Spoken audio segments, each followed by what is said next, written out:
Bienvenue au premier épisode des Market Makers. Aujourd'hui, c'est le premier épisode lundi inventaire. Nous avons un deuxième épisode mercredi inventaire, troisième épisode les vendredis inventaire. L'objectif, c'est de partager le maximum des contenus d'investissement avec vous. Je vais parler de la stratégie des rentes passives, la stratégie des pépites qu'on peut dénicher quand ils sont encore des petites sociétés et devenir les géantes des demain. Bienvenue à cette série des vidéos. On a 3 épisodes parce que les contenus vont progresser, donc on aura besoin ensuite d'aller sur l'épisode numéro 2 et l'épisode numéro 3. Donc, n'hésitez pas à envoyer les liens de cette vidéo à vos proches, à votre famille, à vos enfants. Si vous êtes déjà un peu plus âgé, à vos amis, à votre famille. C'est très intéressant. Ça aide beaucoup la chaîne à progresser si vous partagez ces liens ici. Donc, n'oubliez pas de faire votre inscription et lisez la description de la vidéo. Dans la description de la vidéo, vous allez trouver les liens pour télécharger des outils sur mon site, l'accès à mon portefeuille d'investissement et aussi la préinscription de ma formation d'investissement Insider qui aura place vendredi. Donc, vendredi, on va ouvrir quelques places. Donc, 50 places comme toujours. Donc,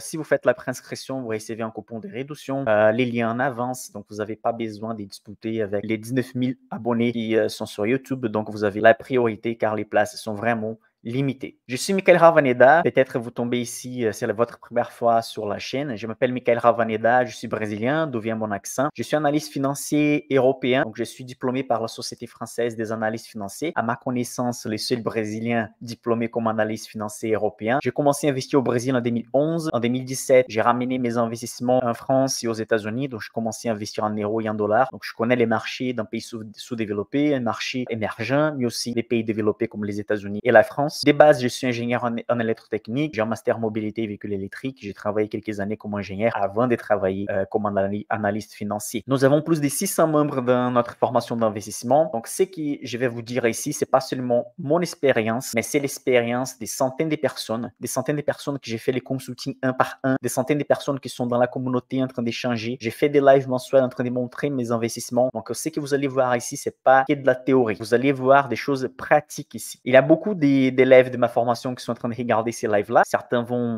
sont là depuis longtemps dans la communauté et ils peuvent vous confirmer ce que je vous dis ici. Ce sont des informations qu'on retire aussi dans la pratique. Bon, on va commencer déjà avec les principes des bases. Pourquoi faire des investissements? Dans les trépieds de la richesse, qui c'est avoir un revenu chaque fois plus élevé, dépenser intelligemment et investir, beaucoup de gens ne pensent pas exactement sur la troisième variable qui sont les investissements. Car si vous avez un revenu plus élevé que vos dépenses, mais si vous investissez pas, cet argent-là, ces montants d'argent commencent à perdre les pouvoirs d'achat. Et c'est ça qu'on appelle l'inflation. C'est la perte de pouvoir d'achat. Les services et les produits deviennent plus chers. Donc, si votre épargne rentabilise pas comme l'inflation et on veut en fait gagner de l'inflation, donc un minimum comme l'inflation pour ne pas avoir des pertes, si votre épargne rentabilise plus que l'inflation, vous perdez de l'argent. Et si vous avez un graphique qui montre l'inflation, l'évolution de l'inflation depuis 2010, et vous avez ici donc l'inflation qui a touché en 2022, 2021, 5, 6, 7% en Europe. Sur les livrets, on va trouver 2, 3, 4%, mais toujours des valeurs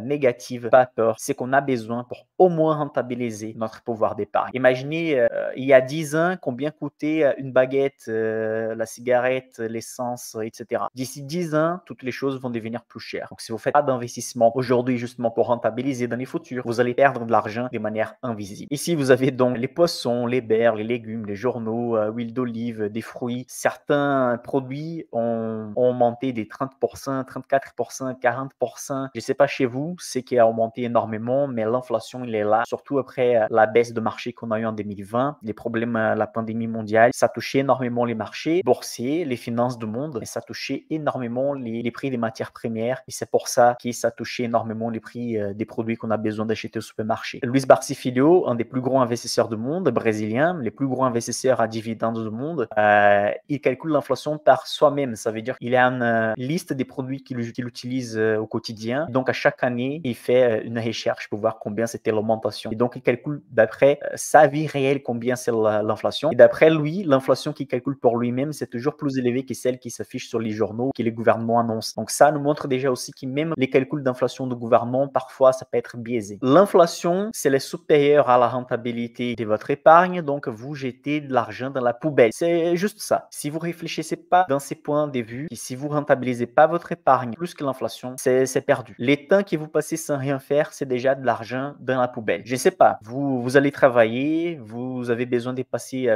peut-être toute la journée dehors de la maison, comme tout le monde, la majorité de la population. Donc, on a des compromis, on a des choses à payer. À la fin du mois, on passe beaucoup de temps, beaucoup des heures loin de notre famille, etc. pour gagner de l'argent, payer les choses. Et l'argent qui reste, l'épargne, on néglige. Il y a des gens qui n'investissent pas, il y a des gens qui laissent l'argent à côté. Je ne comprends pas ça. Il faut garder dans la tête et les meilleurs jours pour investir, c'est aujourd'hui. Si vous n'avez pas encore commencé, c'est aujourd'hui. Vous devez commencer le plus tôt possible justement pour faire les intérêts composés, travailler pour vous. Il y a plusieurs types d'épargne. Je ne vais pas citer les épargnes françaises, européennes ou même dehors de l'Europe, aux États-Unis. Comme Européen, on peut avoir des comptes aux États-Unis aussi, etc. Mais par définition, les comptes d'épargne ne vont pas rentabiliser comme l'inflation. Normalement, maximum, ils vont arriver proche de l'inflation, ils ne vont pas rentabiliser l'inflation. Donc, on doit trouver une autre solution. Si notre épargne ne rentabilise pas comme l'inflation, on doit chercher un endroit où cette épargne va rentabiliser, va nous apporter de la richesse, va nous accélérer vers la liberté financière, vers une retraite tranquille. Donc ici, sur YouTube, vous voyez ces graphiques-là qui montrent les niveaux d'investissement sur plusieurs types d'actifs aux États-Unis. C'est les pays références dans le monde parce que c'est les pays où la majorité de la population arrive à épargner pour la retraite sans compter sur l'État. Donc les Américains, 28% des Américains font des épargnes liées à la bourse, liées à des investissements boursiers. Et pourquoi? Parce que c'est une des meilleures façons de rentabiliser l'épargne à long terme. La rentabilité, on va regarder les rentabilités moyennes, combien on peut épargner, combien